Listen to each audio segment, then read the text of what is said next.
Les enseignants de Kaya dans le San Matenga ne sont pas contents des Kogluego, ces groupes privés de sécurité. Ils ont arrêté les cours dans les écoles primaires pour protester contre l'intervention des Kogluego dans la cour de récréation d'une école primaire située à environ 10 km de Kaya. En effet, ce jour-là, les Kogluego ont procédé à l'interpellation du directeur de l'école qui transportait un sac de blé et lui ont sommé de payer une amende de 50 000 francs CFA. Nongba Kouda, Draman Guinée. L'affaire dite de Kogluego contre le directeur de l'école primaire de Fanka à 7 km de Kaya remonte au 30 mars dernier. Ainsi, le soir avant la descente, une équipe de groupe d'autodéfense du village se déporte dans l'enceinte de l'école pour, dit-elle, faire la lumière sur la disparition des vivres scolaires. Ils ont trimballé le directeur de l'école, il a ouvert son coffre. Effectivement, il y avait effectivement le sac qui était effectivement dans le coffre du véhicule.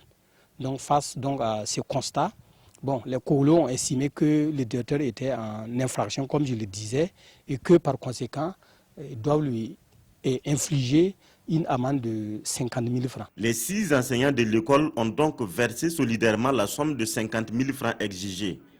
Inconcevable selon les collègues enseignants de la province qui se sont vite constitués en comité de crise. Ils proclament l'arrêt des cours sur toute l'étendue de la province de San Matenga pour protester contre ce qu'ils appellent la violation des enceintes scolaires. On ne peut pas donner du tout à manger à un enfant, ça n'est pas aussi se lécher les doigts. Donc sinon, il n'y a pas un texte légal qui dit que effectivement l'enseignant ou bien le directeur de l'école là doit se servir de la cantine des élèves. Face à la situation, un comité de médiation voit le jour sous la conduite de l'administration régionale et scolaire. Des négociations qui ont abouti à la reprise des cours dans les autres écoles de la province après 48 heures de protestation. Nous avons reconnu effectivement qu'il y a eu le sac. Ce n'est pas normal. Il n'y a pas ça, on ne peut pas le défendre. Personne ne peut défendre ça. Ce n'est pas normal.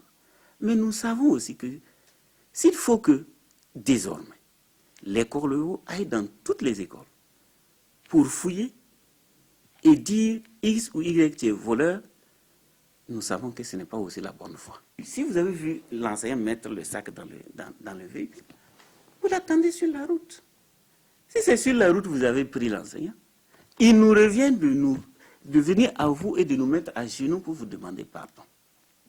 Mais dès lors que vous êtes allé dans l'enceinte de l'école, retirer les clés et entrer dans le magasin pour compter les vivres, il est normal qu'on vous dise aussi, en tant que Kogluego, que vous êtes allé un peu au-delà de vos prérogatives. Le tort est ainsi partagé selon les médiateurs qui demandent que chacun mette un peu d'eau dans son vin. Mais côté protagoniste, chacun reste campé sur sa position.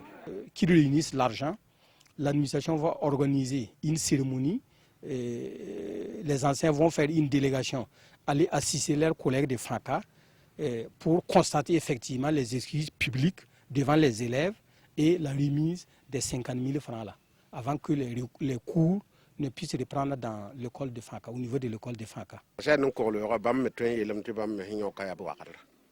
Nous estimons que celui que nous avons appréhendé est un voleur.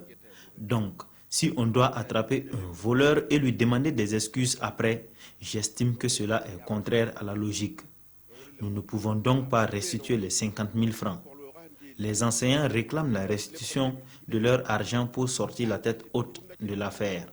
Alors que si nous restituons cette somme, tous les Kogluego du Burkina sortiront déshonorés de cette affaire. Au niveau de l'école en question, les salles de classe sont cadenassées, les logements d'enseignants sans le moindre occupant. La porte du magasin des vivres, source du problème, scellée par les Kogluego.